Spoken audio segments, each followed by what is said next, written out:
తాకట్లో ఉన్న మీ బంగారాన్ని విడిపించి ఆ రోజు ఆన్లైన్ రేటుకి కొంటాం. Sharma gold company. నమస్కారం, వెల్కమ్ టు సుమన్ టీవీ. నేను గీతాంజలి. శని త్రయోదశి వైశాఖ మాసంలో రెండవసారి అండి రావటం. చాలామంది శని దోషాలు కావచ్చు, శని పీడలతో బాధపడుతున్నాం అనేవాళ్ళు, ప్రధానంగా రాసుల వారు, ద్వాదశ రాసులు ఎవరైతే ఉన్నారో వారికి అద్భుతమైన పరిహారాలు చేసుకోవచ్చు అని చెప్తారు. ప్రత్యేకించి ఛాయాదానం అని చెప్పి శని త్రయోదశి రోజున చేస్తే ఎన్నో గండాలు తొలగిపోతాయని కూడా అంటుంటారండి. అసలు ఇది ఎంతవరకు నిజం? ఎటువంటి దానం అంటే ఛాయాదానం అంటే అసలు అర్థం ఏమిటి? ఏ విధంగా చేయాలి? ఎవరెవరు చేయొచ్చు? ఎవరికి చేయాలి? ఈ వివరాలు తెలుసుకుందాం. వివరించేందుకు ప్రస్తుతం మనతో పాటు ఉన్నారు ప్రముఖ జ్యోతిషులు బ్రహ్మశ్రీ నందిభట్ల శ్రీహరి శర్మ గురువు గారు. వారితో మాట్లాడదాం. గురుగారు నమస్కారం అండి. వాగర్థావివ సంపృక్తౌ వాగర్థ ప్రతిపత్తయే జగతః పితరౌ వందే పార్వతీ పరమేశ్వరౌ ఆదిత్యాయ చ సోమాయ మంగళాయ బుధాయ చ గురుశుక్రశనిభ్యశ్చ రాహవే కేతవే నమః.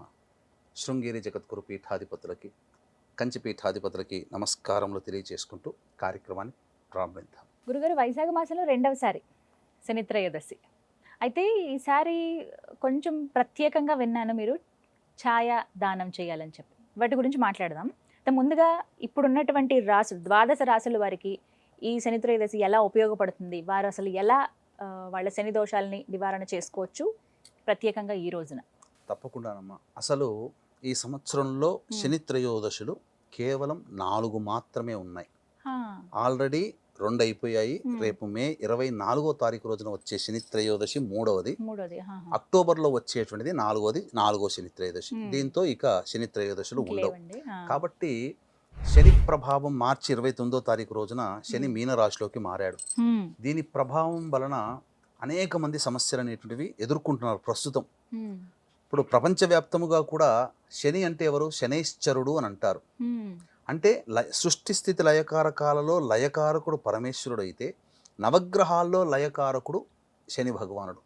అందుకనే చూసారా, ఇప్పుడు ఎక్కువగా యుద్ధము, ప్రాణ నష్టము, జన నష్టము, ఎర్త్ క్వేక్స్, ప్రకృతి విపత్తులు ఇవన్నీ శని మారిన తర్వాతనే ఎందుకు కలుగుతున్నాయి? కాబట్టి అంత తేలిగ్గా మనం శనిగ్రహాన్ని తీసుకోవడానికి లేదు.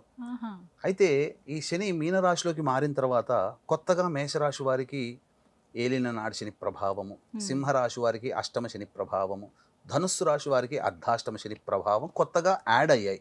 ఇప్పుడు కుంభరాశి వారికి, మీనరాశి వారికి శని ప్రభావం ఉంది. మిథున రాశి వారికి కొత్తగా మళ్ళీ కంటక శని ప్రభావం యాడ్ అయింది. ఇక వృశ్చిక రాశి వారికి, కర్కాటక రాశి వారికి యోగ శని ప్రభావం యాడ్ అయింది. కన్యా రాశి వారికి దాంపత్య శని. వెరసి మేష, మిథున, కర్కాటక, సింహ, కన్య, వృశ్చిక, ధనుస్సు, కుంభ, మీన ఈ రాశులలో జన్మించినటువంటి వారికి శని ప్రభావం యాడ్ అయింది. అయితే వీక్షించేటువంటి సుమన్ టీవీ ప్రేక్షకులు గమనించాల్సినటువంటి అంశం ఏంటంటే, శని అనగానే భయపడకండి. ఎంతో మందికి శని మంచి చేసిన వాడు కూడా ఉన్నాడమ్మా. ఎంతో మందికి కష్టపెట్టిన వాడు కూడా ఉన్నాడు. శని ప్రభావం వల్లనే నలదమయంతులు విడిపోయారు. నలుడికి రాజ్యభ్రష్టము జరిగింది. పాండవులు కూడా శని ప్రభావం ఎక్కువ, ఆ పాండవులలో ఎక్కువ మందికి ఉండడం వల్లనే వాళ్ళు కూడా రాజ్యభ్రష్టులై, కర్మభ్రష్టులై ఈ సంబంధించినటువంటి అడవుల్లో సంచారం చేయాల్సిన రాజుగా మెలిగినటువంటి వ్యక్తి. అంటే కర్మ అంటే ఒక రాజ్యాన్ని పరిపాలించాలి. కర్మ ఆయనకు పెట్టబడినటువంటి ధర్మరాజుకి, పాండవులకి ఆ కర్మ లేదు, పరిపాలించే యోగ్యత లేదు. అందుకే కర్మభ్రష్టుడయ్యారు. కానీ దైనందిన జీవితంలో చేయాల్సినటువంటి నిత్యకృత్య కార్యక్రమాలన్నీ చేస్తూ ఉన్నాడు, చేశాడు కూడా. ఇలా శని ప్రభావం వలన ఎంతో మంది ఇబ్బందికర పరిస్థితుల్లో ఉన్నారు. కానీ యోగించిన వాళ్ళలో ఎన్టీ రామారావు గారు ఉన్నారమ్మా. శని ప్రవేశం చేయగానే ఇమీడియట్గా పార్టీ పెట్టడం, 6 నెలల్లో అఖండమైనటువంటి రాజ్యాన్ని హస్తగతం చేసుకున్నాడు. ముఖ్యమంత్రి పదవి వచ్చింది. కొంతమందికి యోగం, కొంతమందికి అవయోగం. ఇప్పుడు మనం చెప్పుకోబోయేటువంటిది, యోగం వచ్చినంత మాత్రాన సంతోషపడాల్సింది లేదు, అవయోగం వచ్చిన తర్వాత బాధపడాల్సింది లేదు. సింపుల్గా ఒకే ఒక్క లైన్లో శని రాగానే ఎందుకు కష్టాలు పడుతున్నారని ఒక్క లైన్లో చెప్తానమ్మా. మనం పుట్టిన దారభ్యత, తెలిసి తెలియక కొన్ని పాపకర్మలు చేసి ఉంటాం. అబద్ధమాడినా, మోసం చేసేవాడికి సహకరించినా అది పాపమే. కాబట్టి పాపకర్మలు అంటే ఏదో దొంగతనాలు, ఇంకేదో చేయాల్సినటువంటిది కాదు. కాబట్టి ఆ తెలిసి తెలియక చేసినటువంటి పాపకర్మలు ఉన్నప్పుడు అనుభవించడం ఎప్పుడు అనుభవిస్తారంటే, ఈ ఏలిన నాటి శని, అష్టమ శని, కంటక శని, అర్ధాష్టమ శని దోషము జరుగుతున్నప్పుడు ఆయా రాశుల వాళ్ళు అప్పుడు అనుభవిస్తారు, వడ్డీతో సహా. అందుకే బాగా కష్టాలు ఉంటాయి. అందుకని ఈ కష్టాలు అనేటువంటివి తీరవా అంటే కష్టాలు పడాలి, తప్పదు. కానీ మనము ఉత్తగా కష్టపడుతుంటే దాన్ని భరించలేము ఆ శని భగవాన్ యొక్క కష్టాలని. అందుకని ఇప్పుడు మీరు చూసినప్పుడు ఎండాకాలంలో ఎండలో వెళితే కష్టమైన పని అయినా కానీ కష్టంతో పని పూర్తి చేసుకుంటాం. ఏదో ఒక గొడుగు పెట్టుకుంటే ఆ కష్టమైన పని శరీరానికి తాపం కలిగించదు. అట్లాగే శని భగవాని వల్ల కష్టాలు ఏదో మాయమైపోతాయని కాదు, కష్టాలు ఉంటాయమ్మా. కానీ ఆ కష్టములని పడే శక్తి, ఓర్పు, సహనము దాన్ని ఇష్టంగా మనకు తెలిసి సునాయాసంగా అయిపోతాయి. కష్టము కూడా సునాయాసంగా మారుతుంది ఈ శని యొక్క అనుగ్రహం వల్ల.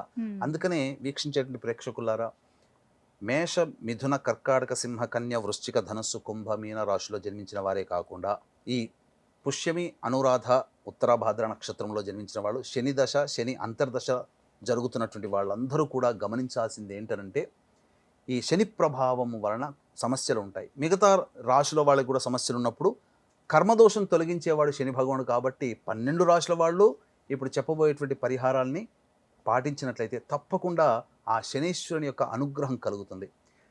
అయితే ద్వాదశి తిథి ఉదయం 7:16 వరకు 24వ తారీఖు రోజునుంది. ఎలాగో సూర్యోదయం దారభ్యత 7:42 వరకు దుర్ముహూర్తం ఉంటుంది. కాబట్టి కాలకృత్యాదులన్నీ తీర్చుకొని చక్కగా వెళ్ళి నవగ్రహాలు ఉన్నటువంటి శివాలయానికి చేరుకొని ఆ నవగ్రహాల చుట్టూ శివాయ నమః అంటూ 27 ప్రదక్షిణలు చేసిన తర్వాత ఆ స్వామికి నల్లబట్ట కట్టాలి. కట్టిన తర్వాత నల్ల ఒత్తితో దీపారాధన నువ్వుల నూనెలో వేసి ఇనుప ప్రమిదలో కానీ మట్టి ప్రమిదలో కానీ పెట్టి దీపారాధన చేసి నల్ల నువ్వుల నూనెతో శనీశ్వరుడికి అభిషేకం చెయ్యాలి.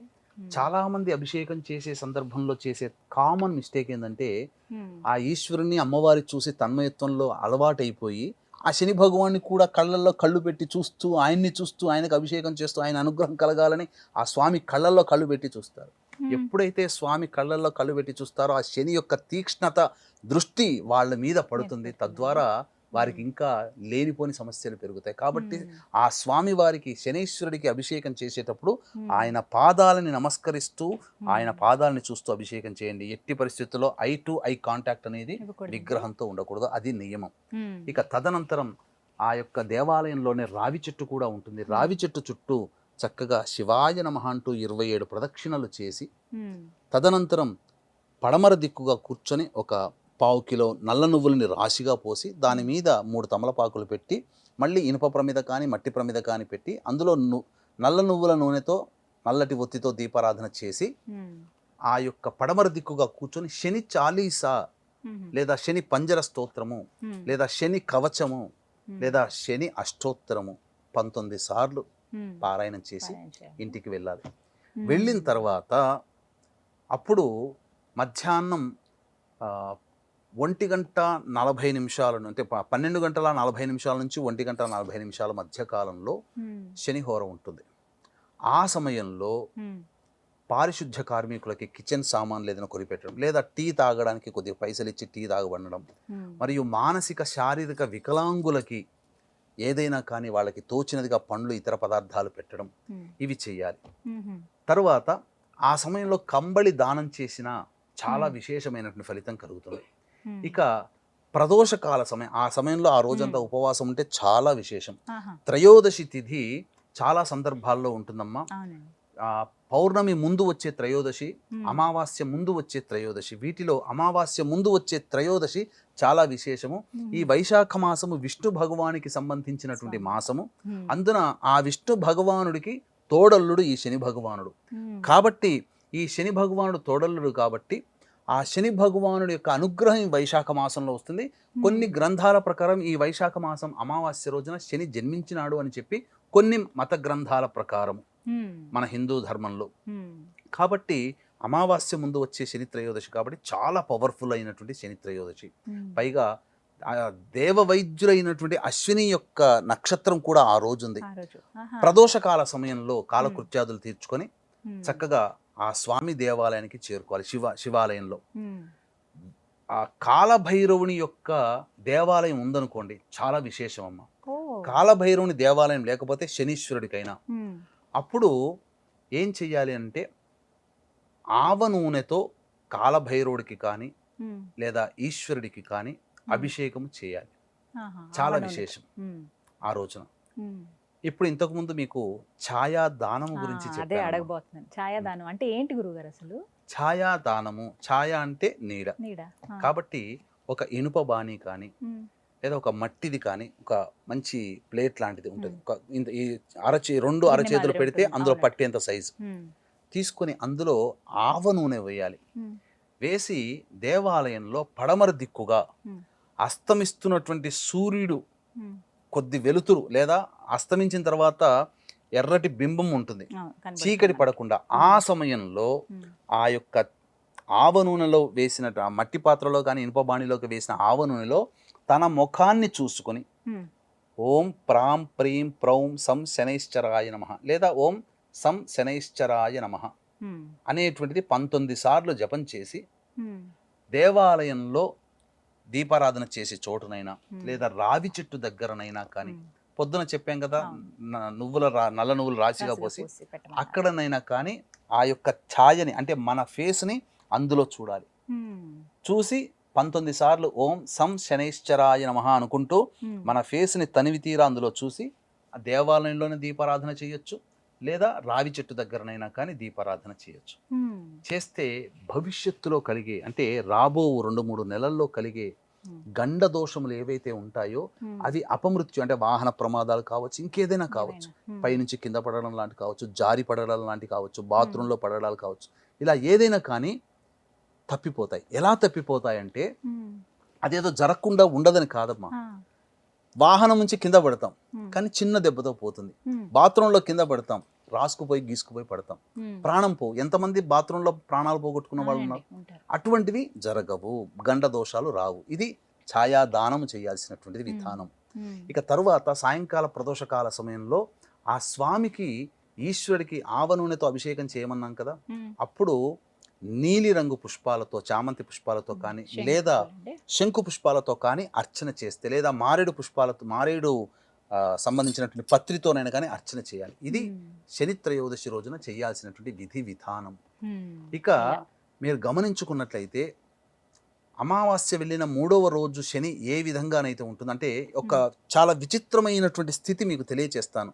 ఆకాశంలో చంద్ర దర్శనం చేసుకోవాలి. ఆ సమయంలో ఎలాంటి స్థితి ఉంటుందో తెలియచేస్తాను. వీక్షించేటువంటి ప్రేక్షకులు కూడా ఈ శని త్రయోదశి సందర్భంగా మేష మిథున కర్కాటక సింహ కన్య వృశ్చిక ధనుస్సు కుంభ మీన రాశుల్లో జన్మించిన వారికి శని దోష పరిహారార్థమై శనీశ్వర హోమం, అఘోర పాశుపత మంత్ర హోమం మరియు విద్య వివాహ దాంపత్య అనారోగ్య సమస్యల నివారణకి 18 రకాల హోమాది కార్యక్రమాలు చేసి శక్తిపాతము చేయబడినటువంటి శంకరుంగలి మాలని అందివ్వడం జరుగుతుంది. అవకాశం ఉన్నవాళ్ళు కార్యక్రమ తదనంతరం కాంటాక్ట్ చేసి పూర్తి వివరాలు నమోదు చేసుకోవచ్చు. సాయంకాలం 5 గంటలకు ప్రారంభమవుతుంది కాబట్టి సాయంకాలం 4 గంటల లోపల మీరు ఈ కార్యక్రమంలో నమోదు చేసుకోవచ్చు.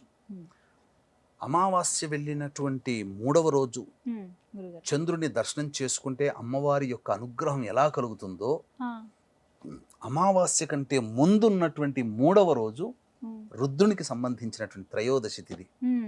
అంటే పార్వతీ పరమేశ్వరుల యొక్క అనుగ్రహం అమావాస్యతో లింక్ ఉంటుంది. అమావాస్య ముందు 3 రోజుల ముందు త్రయోదశి, 3వ రోజు అమావాస్య అవుతుంది. త్రయోదశి నుంచి త్రయోదశి, చతుర్దశి, అమావాస్య.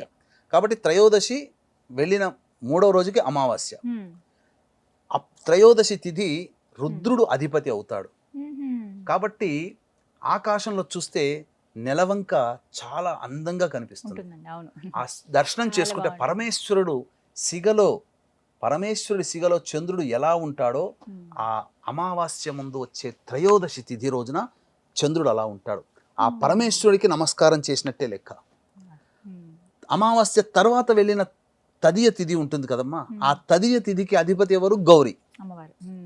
గౌరీ కూడా త్రయోదశి రోజున, అమావాస్య ముందు ఉండే త్రయోదశి రోజున చంద్రుడు ఎలా ఉంటాడో అమావాస్య వెళ్ళిన 3వ రోజు కూడా చంద్రుడు అలా ఉంటాడు. సేమ్ అలాగే ఉంటాడు. ఇటు రుద్రుడు, అటు పార్వతి, ఇద్దరి అనుగ్రహం కలుగుతుంది. అందుకనే త్రయోదశి తదియ తిథికి చాలా దగ్గర సంబంధం, మధ్యలో అమావాస్య. కాబట్టి శివానుగ్రహం కలగాలంటే ఆ స్వామికి సాయంకాలం అర్చన చేసిన తర్వాత ఆ దేవాలయంలోనే ఒకసారి చంద్రుని చూస్తే చాలా అద్భుతమైనటువంటి కలుగుతుంది. ఇది ఈ చెప్పబడినటువంటి త్రయోదశి రోజున విధి విధానంగా ఇట్లా పరిహారం చేసుకుంటే చాలా మంచిది. దీంతో పాటుగా అవకాశం ఉంటే మన పీఠమాధురంలో ఆ రోజున జరిగేటువంటి కార్యక్రమంలో పాల్గొని శంకరంగలి మాలను కూడా సొంతం చేసుకోవచ్చు. మొత్తంగా ఆ రోజంతా స్వామివారికి అంటూ అలా వెచ్చించుకోగలిగితే ఎలాంటి ఇబ్బందులు గండాలు అన్నీ కూడా తొలగిపోతాయి. గట్టెక్కేస్తాయి. ఛాయాదానము చాలా మందికి తెలియక పిల్లలు పుట్టినప్పుడు మాత్రమే నూనెలో మొహం చూసుకుంటారు. కానీ ఈ సందర్భంగా శని దోషంతో బాధపడుతున్నటువంటి రాశుల్లో ఇంతకుముందు చెప్పిన వాళ్ళందరూ కూడా ఈ ఛాయాదానం అలా చేసుకోవచ్చు. చక్కగా వివరించారండి. ధన్యవాదాలు. సర్వం శ్రీ ఉమామహేశ్వర పరబ్రహ్మార్పణమస్తు.